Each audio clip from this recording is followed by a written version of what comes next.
नमस्कार दोस्तों आज का जो हम टॉपिक डिस्कस करने जा रहे हैं, टॉपिक का नाम है drug and cosmetic act 1940 and rule 1945 part 3। इससे पहले के पार्ट 2 में हमने जो है प्रोविजंस, जो अधिनियम थे रिलेटेड इंपोर्ट और जो मैन्युफैक्चर से रिलेटेड जो प्रोविजंस थे उनके बारे में पढ़ा था। उनमें हमने जाना था कि किस किस केसेस में जो ड्रग है प्रोहिबिटेड है। प्रोहिबिटेड का मतलब क्या है, किस केस में जो ड्रग है हम इंपोर्ट नहीं कर सकते, या कौन सी जो शेड्यूल की ड्रग है जिनको हम मैन्युफैक्चर नहीं कर सकते। तो क्या है, हमने उनके बारे में पढ़ा था। और कौन कौन से जो ड्रग है जिनको हम लाइसेंस के थ्रू इंपोर्ट कर सकते हैं या विदाउट लाइसेंस मंगा सकते हैं, तो उन सभी के बारे में हमने जो है पार्ट 2 में जो है पढ़ा था, इंपोर्ट और मैन्युफैक्चर्स के जो प्रोविजंस के। आज हम जो है प्रोविजंस फॉर सेल, जो सेल से रिलेटेड जो सेल कर रहे हैं ड्रग को, उससे रिलेटेड क्या प्रोविजंस, क्या अधिनियम है, किसके केसेस में जो ड्रग है प्रोहिबिटेड है सेल करने के लिए। जो भी होलसेलर है वो जो भी कौन से जो जिस शेड्यूल की जो ड्रग को स्टोर करना चाह रहा है वो कितना प्रॉपर एरिया होना चाहिए, क्या क्या जो फैसिलिटी उसको प्रोवाइड करनी चाहिए जिस जगह पर वो जो स्टोर कर रहा है उस शेड्यूल ड्रग को। और अदर देन शेड्यूल जो ड्रग को स्टोर कर रहा है तो उसके लिए क्या प्रोविजंस क्या है अप्लीकेबल होने चाहिए। और जो हम जो जितने भी जो शेड्यूल है अकॉर्डिंग टू एक्ट और अकॉर्डिंग टू जो रूल है उन सभी शेड्यूल के बारे में पढ़ेंगे, ए से लेके जेड तक जितने भी जो शेड्यूल है सीरीज में उन सभी के बारे में पढ़ेंगे। तो लेट्स हम स्टार्ट करते हैं। तो फर्स्ट जो कंटेंट हमने फर्स्ट जो पार्ट था उसमें जो हमने हिस्ट्री, ऑब्जेक्टिव, डेफिनेशंस, जो एडमिनिस्ट्रेशन जो कमेटी थी उनके बारे में पढ़ा था। पार्ट 2 में हमने जो इंपोर्ट और जो मैन्युफैक्चर्स है उससे रिलेटेड प्रोविजंस के बारे में पढ़ा था। तो आज हम जो है सेल से रिलेटेड जो प्रोविजंस है, लेबलिंग, पैकिंग एंड जो कौन कौन से जो शेड्यूल है according to act and rule उन सभी के बारे में पढ़ेंगे। तो फर्स्ट हम सेल के बारे में पढ़ते हैं। सेल ऑफ ड्रग मतलब ड्रग का सेल करना, बेचना। Classes of drug prohibited to be selled, मतलब किस किस की जो क्लासेज की जो ड्रग है प्रोहिबिटेड की गई है सेल सोल्ड, जिसको हम नहीं बेच सकते। दूसरा होलसेल ऑफ बायोलॉजिकल CC1, मतलब शेड्यूल CC1 की जो ड्रग है, जो बायोलॉजिकल जो प्रोडक्ट है उनको जो स्टोर कर रहा है, तो जो होलसेलर है जहाँ पर जो ड्रग्स है जो उनको स्टोर कर रहा है जहाँ पर कितना क्या प्रॉपर एरिया होना चाहिए, क्या फैसिलिटी होनी चाहिए। थर्ड है होलसेलर ऑफ अदर देन दो specified in CC1 and X, मतलब CC1 और जो शेड्यूल एक्स से रिलेटेड जो अलग ड्रग है उनको कैसे क्या है होलसेलर धरना चाहिए। तो फर्स्ट है classes of drug prohibited to cell.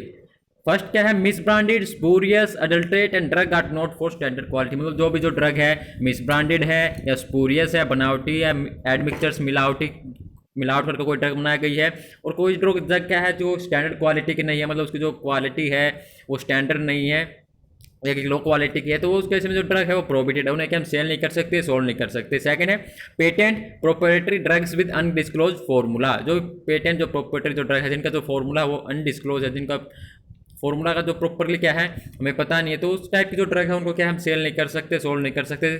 Third है शेड्यूल J के अंदर जो ड्रग आती है उनको हम सेल नहीं कर सकते। फोर्थ जो भी एक्सपायर्ड ड्रग है। Fifth drug use for consumption by government scheme such as arm force, उनको भी क्या है हम सेल नहीं कर सकते। नेक्स्ट है फिजिशियन सैंपल्स, मतलब जो सैंपल के तौर पर अगर जो फिजिशियन से है उसको अगर कोई भी जो ड्रग है सैंपल के तौर पर लिए तो उस टाइप की जो ड्रग है उनको हम सेल नहीं कर सकते जब तक उसका क्या सैंपल जो है चल रहा है। नेक्स्ट बात करते हैं होलसेल ऑफ बायोलॉजिकल CC1, जो शेड्यूल CC1 की जो बायोलॉजिकल जो प्रोडक्ट है उनके जो होलसेल क्या रिक्वायर्ड होना चाहिए। फर्स्ट क्या है adequate premises with greater than 10 metre square area with proper storage facility, मतलब जो शेड्यूल की जो CC1 की जो ड्रग है उनके लिए जो भी एरिया रिक्वायर्ड होना चाहिए प्रॉपर 10 मीटर स्क्वायर का होना चाहिए और प्रॉपर जो स्टोरेज क्या है फैसिलिटी होनी चाहिए। सेकेंड ड्रग सोल्ड, जो ड्रग सोल्ड जो बेचनी है only to retailer having licence. Third point है premises should be in charge of competent person who is registered pharmacist. Fifth point record of purchase and sale, मतलब जो भी जो wholesaler जो भी शेड्यूल की जो ड्रग है वो परचेज कर रहा है, सेल कर रहा है, तो उसको जो प्रॉपर है रिकॉर्ड मेंटेन रखना है कि कितनी जो ड्रग है उसने परचेज की, कितनी की सेल की, उनका जो रिकॉर्ड है उसको मेंटेन रखना होगा। नेक्स्ट पॉइंट है record preserve for 3 year from date of sale, मतलब जिस डेट को जो सेल की थी या परचेज की थी उसका जो प्रॉपर जो रिकॉर्ड है जो प्रिजर्व है वो 3 साल तक उसको क्या है रखना होगा। Next licence should display on premises. Next बात करते हैं wholesale from other than specified in CC1 and X, मतलब तो CC1 या एक्स से जो अदर रिलेटेड जो शेड्यूल की जो ड्रग है उनके लिए होलसेल क्या होना चाहिए। ऑल द कंडीशन है डिस्कस इन फॉर बायोलॉजिकल, जो डिस्कस हमने CC1 एक्स में पढ़ी वो प्रॉपर जो फैसिलिटी इतना 10 मीटर स्क्वायर का एरिया होना चाहिए, प्रॉपर स्टोरेज फैसिलिटी होनी चाहिए। लाइसेंस होना चाहिए जो रिटेलर जिसको भी जो सेल कर रहे हैं। नेक्स्ट है कंपाउंडिंग इज मेड बाय और under the direct and personal supervision of A qualified person. जो भी कंपाउंडिंग कर रहे हैं वो किसके सुपरविजन में होनी चाहिए, क्वालिफाइड पर्सन के सुपरविजन में होनी चाहिए। अब बात करते हैं लेबलिंग एंड पैकेजिंग।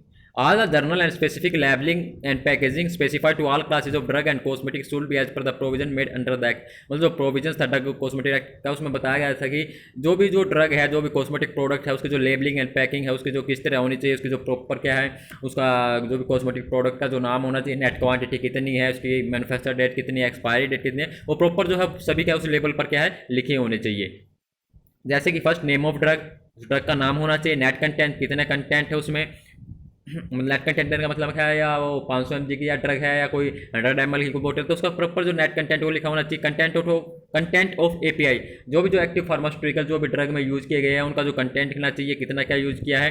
नेक्स्ट है name and address of the manufacture, जहाँ पर भी जो ड्रग है कॉस्मेटिक जो प्रोडक्ट है मैन्युफैक्चर किए गए हैं, उस जो कंपनी का जो जहाँ पर मैन्युफैक्चर की जाए उसका जो एड्रेस है लिखा होना चाहिए उस लेबलिंग पर। बैच नंबर होना चाहिए, लाइसेंस नंबर, किसी डेट को मैन्युफैक्चर की गई ड्रग एंड कॉस्मेटिक जो प्रोडक्ट है उनकी डेट लिखी होनी चाहिए, एक्सपायरी डेट, कब एक्सपायरी डेट है, कितनी परसेंटेज ऑफ अल्कोहल क्या यूज़ की गई है वो भी क्या उसमें लिखी होनी चाहिए। जो प्रॉपर जो लेबलिंग है प्रोविजंस में बताए गए हैं। अब बात करते हैं शेड्यूल की। फर्स्ट है schedule to the act. Schedule to the act के अकॉर्डिंग क्या फर्स्ट शेड्यूल के अंदर जितनी भी जो आयुर्वेदिक सिद्ध है, जो यूनानी बुक, जितनी भी जो बुक है उनसे रिलेटेड वो सभी क्या इस फर्स्ट शेड्यूल के अंदर क्या रखी गई। जैसे क्या आयुर्वेदिक बुक की बात करें तो हम जैसे चरक संहिता, वैद्या, चिंतामणि, आर्या, अभिषेक और अदर जो बुक की बात करें, सिद्धा बुक, यूनानी बुक के अंदर जो दिए गए, तो ये सभी जो फर्स्ट शेड्यूल के अंदर रखी गई। अब बात करते हैं शेड्यूल सेकंड की। According to act standard to be complied with by imported drug and by drug manufacture for sale, sold, stock और एग्जिबिट फॉर सेल और डिस्ट्रीब्यूट। मतलब जो भी जो ड्रग है जो इंपोर्ट की जा रही है, सेल की जा रही है या उसको जो डिस्ट्रीब्यूट किया जा रहा है, तो वो ड्रग है उसकी जो स्टैंडर्ड क्वालिटी, वो किस क्वालिटी की जो ड्रग है मतलब वो पुअर क्वालिटी है, उसकी जो एक्सीलेंट है, गुड अच्छी क्वालिटी की, तो वो जो जितनी भी जो क्वालिटी जो चेक करनी है वो क्या है सेकंड शेड्यूल के अंदर रखी गई है जितनी भी जो ड्रग की है। अब बात करते हैं according to rule, schedule to the rules. First rule है schedule A, proforma for forms application issue renewal etcetera. मतलब शेड्यूल ए के अंदर अकॉर्डिंग टू रूल क्या रखा गया, जितने भी जो परफॉर्मा है इससे रिलेटेड जो भी एप्लीकेशन फॉर्म, अगर हम किसी भी मैन्युफैक्चर कोई भी ड्रग मैन्युफैक्चर कर रहे हैं उसके लिए एप्लीकेशन फॉर्म दे रहे हैं, उसके लिए अनुमति ले रहे हैं मतलब जो उससे, और इशू करवा रहे हैं, रिन्यूअल करवा रहे हैं अपने लाइसेंस को, तो जितने भी जो परफॉर्मा जो भी फॉर्म है वो क्या शेड्यूल ए के अंदर रखे गए हैं। अब बात करते हैं शेड्यूल बी की। शेड्यूल बी के अंदर क्या है, rate of fees for test और एनालाइज बाय सीडीएल और गवर्नमेंट एनालिस्ट। सीडीएल का मतलब क्या, सेंट्रल ड्रग लेबोरेटरी। मतलब इसके अंदर जो भी ड्रग है इंक्लूडिंग या हॉर्मोन्स है या कोई सीरा या वैक्सीन है, जो भी जिनके जो टेस्ट किए जा रहे हैं, एनालाइज किया जा रहा है सेंट्रल ड्रग लेबोरेटरी में, उनकी क्या फीस होनी चाहिए वो सभी क्या है शेड्यूल बी के अंदर रखी गई है। अगर हम एग्जांपल की बात करें लाइक डिजिटलिस की फीस होगी, मान लो उस जो टेस्ट की जो एनालाइज करना उसकी फीस कितनी होगी 200, तो उन सभी की जो है फीस है वो इसके अंदर डिसाइड की गई है शेड्यूल बी के अंदर की। जो भी जो ड्रग है लाइक जैसे हार्मोन हो गया, सीरा, वैक्सीन या अदर भी कोई डायग्नोस्टिक जो सीरा हो गया या कोई भी होम्योपैथिक मेडिकेशन होगी, तो उनका जो टेस्ट है वो कितनी क्या उनकी फीस होनी चाहिए वो सभी क्या शेड्यूल बी के अंदर रखी गई है। अब बात करते हैं शेड्यूल सी के अंदर, list of biological and specific product injectable applicable to special provisions. Schedule C के अंदर क्या है, जो इतने भी जो बायोलॉजिकल एंड स्पेसिफिक प्रोडक्ट है जो कि इंजेक्टेबल है, वैसे भी जो इस प्रोविजंस के जो भी प्रोविजंस के जो अधिनियम के अंदर क्या है शेड्यूल सी के अंदर रखे गए हैं। जैसे एग्जांपल की बात करें, एंटीटॉक्सिन, एंटीजन हो गए, सीरा हो गई, इंसुलिन हो गए, एड्रेलिन या उसका सॉल्यूशन हो गया साल्ट ऑफ एड्रेलिन, तो वैसे भी क्या है शेड्यूल सी के अंदर रखे गई है। अब बात करते हैं शेड्यूल सी वन की। Schedule C one, list of biological and specific product non parental applicable to special provisions. मतलब जो भी जो नॉन पैरेंटेबल जो भी बायोलॉजिकल या जो स्पेशल प्रोडक्ट है वो सभी क्या है शेड्यूल सी वन के अंदर रखे गए हैं। जैसे कि हम एग्जांपल की बात करें, जैसे कि एड्रेलिन है उसकी प्रिपरेशंस होगी। अगर हम बात करें जो एर्गोट है उसकी प्रिपरेशन की, क्योंकि ergot not in form administer parenterally, क्योंकि एर्गोट की जो प्रिपरेशन है उसको क्या हम पैरेंटली क्या है एडमिनिस्टर नहीं कराते।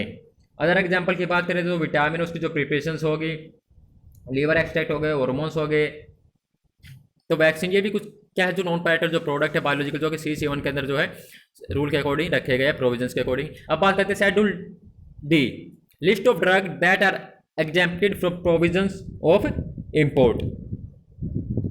मतलब ये जो भी ड्रग जो भी इंपोर्ट है जो भी हम प्रोविजंस पढ़ा था इंपोर्ट से रिलेटेड, मतलब जो कौन कौन सी जो ड्रग है जिनको हम लाइसेंस के अकॉर्डिंग लाइसेंस के बेस पर क्या है इंपोर्ट कर सकते हैं, तो वैसे भी जो ड्रग है उनके बारे में एग्जाम्पल मतलब छूट देना, मतलब कौन कौन सी जो लिस्ट है ड्रग की जो आप इंपोर्ट कर सकते हैं प्रोविजन के बेस पर, वैसे भी जो है शेड्यूल डी के अंदर रखी गई है।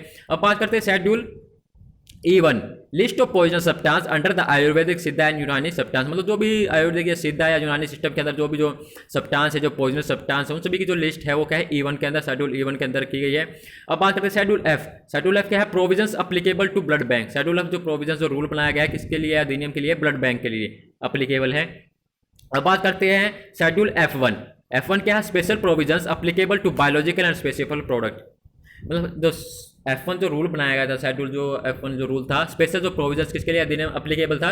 जो भी बायोलॉजिकल या स्पेशल प्रोडक्ट है। एग्जांपल जैसे कि बैक्टीरियल वायरल वैक्सीन होगी, सीरा हो गया from living animals, bacterial origins, diagnostic agents, तो ऐसे भी जो प्रोविजंस थे स्पेशल वो शेड्यूल जो F1 में थे। अब बात करते हैं शेड्यूल F2। F2 के अंदर क्या है? स्टैंडर्ड ऑफ सर्जिकल ड्रेसिंग, मतलब जो भी सर्जिकल ड्रेसिंग है, मतलब लाइक बैंडेज है, वैसे भी क्या है जो शेड्यूल F2 है उसके अंदर क्या है रखी गई है। अब बात करते हैं F3। शेड्यूल F3 क्या है? स्टैंडर्ड ऑफ अम्बिलिकल टेप, मतलब जो भी अम्बिलिकल जो टेप है जो यूज की जाती है जो पीरियडिक एंडोवास्कुलर सर्जरी के अंदर, तो वो जो उसकी जो स्टैंडर्ड है वो क्या है? F3 के अंदर रखी गई, शेड्यूल F3। अब बात करते हैं शेड्यूल FF। शेड्यूल FF के अंदर क्या है? ऑप्थेल्मिक प्रिपरेशन, जो भी जो ऑप्थेल्मिक प्रिपरेशन के लिए जो है शेड्यूल F के अंदर रखे गए हैं, जो भी प्रोविजंस होना चाहिए। अब बात करते हैं शेड्यूल G। शेड्यूल जी के अंदर क्या है? List of substance required to be used under medical supervision and label accordingly, मतलब वो सभी सब्सटेंस जो रिक्वायर्ड किए गए यूज करने के लिए इसके अंडर मेडिकल सुपरविजन के अंदर, उस पर जो भी जो सब्सटेंस है जो ड्रग है उस पर क्या जो लेबल है प्रॉपरली क्या अकॉर्डिंग होना चाहिए। अब बात करते हैं शेड्यूल एच की। List of substance that should be sold by retailer only in the prescription of RMP, मतलब वैसे भी जो ड्रग जो सिर्फ जो है आरएमपी के द्वारा जो लिखी गई है, उन जो आरएमपी के द्वारा लिखी जा सकती है, वैसे भी ड्रग जो है शेड्यूल एच ड्रग है, जो कि शेड्यूल एच के अंदर जितने भी जो सभी ड्रग है जो आरएमपी के द्वारा प्रिस्क्राइब की जाती है वे इसके अंदर क्या है रखी गई है, जो कि सिर्फ हम जो आरएमपी ने लिखी है उसी के उस बेस पर हम उसे बेच सकते हैं, विदाउट आरएमपी के हम उसे नहीं बेच सकते। अब बात करते हैं शेड्यूल एच के बारे में पढ़ा, अब हम शेड्यूल जे के बारे में बात करते हैं। List of disease and alignment that drug should not claim to cure, मतलब वैसे भी जो डिजीज एंड अलाइनमेंट जो भी जो नॉट क्लेम टू क्योर, वे जो डिजीज को जो क्योर नहीं कर सकते, वैसे भी क्या शेड्यूल जे के अंदर रखी गई है। अब बात करते हैं शेड्यूल के। List of drug that are exempted from certain provisions regarding manufacturers, मतलब ये जो प्रोविजन जो अधिनियम जो मैन्युफैक्चर से रिलेटेड दिए गए, छूट दिए गए जो ड्रग की जो आप मैन्युफैक्चर कर सकते हो क्या शेड्यूल के अंदर रखे गए हैं। अब बात करते हैं शेड्यूल एम की। शेड्यूल एम के अंदर क्या है? Requirement of manufacturing precious, GMP. GMP का मतलब क्या है? Good manufacture practice, good manufacture practice requirement of factory premises plant equipment. तो शेड्यूल एम के अंदर क्या है? जो भी जो मतलब उसकी जो भी ड्रग है, जो भी या ड्रग एंड कॉस्मेटिक जो भी प्रोडक्ट है जिनकी जो मैन्युफैक्चर की जा रही है, तो वहाँ का जो लोकेशन है वो प्रॉपरली कैसा होना चाहिए, जो भी मतलब रिक्वायरमेंट है या जो भी इक्विपमेंट है उसकी बिल्डिंग कैसी होनी चाहिए, वाटर सप्लाई होनी चाहिए, जो भी वेस्ट है उसका डिस्पोजल के लिए होना चाहिए, मेडिकल सर्विस प्रॉपरली होनी चाहिए, स्टाफ के लिए मतलब प्रॉपर जो हेल्थ या क्लोथिंग जो सैनिटरी जो रिक्वायरमेंट प्रोवाइड करनी चाहिए, वर्क बेंच प्रोवाइड करनी चाहिए, तो वैसे भी जो है शेड्यूल एम के अंदर रखे गए हैं। अब बात करते हैं शेड्यूल M1। शेड्यूल M1 के अंदर क्या है? Requirement of factory premises for manufacture of homeopathic medicine. Schedule M2 के अंदर क्या है? Requirement of factory premises for manufacture of cosmetic. M3 के अंदर क्या है? Factory premises for manufacture of medical device. अब बात करते हैं शेड्यूल N। शेड्यूल N के अंदर क्या है? List of equipment to run a pharmacy, मतलब वैसे भी इक्विपमेंट जो किसी भी फार्मेसी को जो चलाने के लिए क्या है बहुत ज़रूरी है। फर्स्ट क्या है? जो भी फार्मेसी है मतलब ड्रग स्टोर, उसका जो एंट्रेंस क्या है, उसकी जो प्रीमिसेस क्या है, कितना जो फर्नीचर क्या अपार्टिस क्या होना चाहिए। अपार्टिस की बात करें मतलब जो भी फार्मेसी के अंदर क्या है, उस जो लेबोरेटरी है उसके अंदर क्या होना चाहिए, प्रॉपर क्या फिल्टर पेपर है, लिटमस पेपर है, बाथ ग्लास, वाटर बॉक्स, मतलब सभी जो अपार्टस है वो जो क्या जो प्रोवाइडेड होने चाहिए वो सभी क्या है शेड्यूल एन के अंदर रखे गए हैं। अब बात करते हैं schedule O. Standard of disinfectant fluid, मतलब जो डिसइंफेक्टेंट जो फ्लूइड है वो जो किस स्टैंडर्ड की होनी चाहिए वो क्या है शेड्यूल ओ के अंदर रखे गए हैं। अब बात करते हैं शेड्यूल पी। शेड्यूल पी क्या? Life period of drugs, drug की जो लाइफ पीरियड है वो कितनी होनी चाहिए वो शेड्यूल पी के अंदर है। शेड्यूल क्या हो? Coal tar colours permitted to be use in cosmetic. Schedule R standard for mechanical contraceptive, जो मैकेनिकल जो कॉन्ट्रासेप्टिव जो डिवाइस है वो क्या है, शेड्यूल आर के अंदर है। R1 के अंदर क्या है, जितने भी जो मेडिकल डिवाइस है। एस के अंदर जो भी कॉस्मेटिक जो प्रोडक्ट उनका क्या स्टैंडर्ड होना चाहिए। शेड्यूल टी के अंदर क्या है, requirement of factory premises for Ayurvedic सिद्धा यूनानी ड्रग्स। शेड्यूल यू के अंदर क्या है, manufacturing and analytical record of drug, मतलब जो भी जो ड्रग है जो या कॉस्मेटिक जो भी ड्रग जो प्रोडक्ट है जो भी ड्रग हम बना रहे हैं उसके जो प्रॉपर क्या एनालिटिकल या रिकॉर्ड है, जो मैन्युफैक्चर रिकॉर्ड है वो होना चाहिए। अब बात करते हैं U1 की। U1 के अंदर क्या है, manufacturing analytical record of cosmetics. Schedule B के अंदर क्या है, standard of patent and proprietary medicine, जो पेटेंट है जो प्रॉपर्टी मेडिसिन जो अनडिस्क्लोज जो फॉर्मूला जो ड्रग है उनका जो स्टैंडर्ड है वो क्या है, क्या होना चाहिए, वो शेड्यूल बी के अंदर है। शेड्यूल डब्ल्यू के अंदर क्या है, list of drug marketed under generic name omitted. X के अंदर का जो भी जो नार्कोटिक ड्रग है, जो भी साइकोटिक जो सब्सटेंस है, जैसे कि ओपियम हो गया, अफीम हो गया, वो सभी जो ड्रग है जिनकी जो लिस्ट है जो सब्सटेंस हो गया शेड्यूल एक्स के अंदर रखी गई है।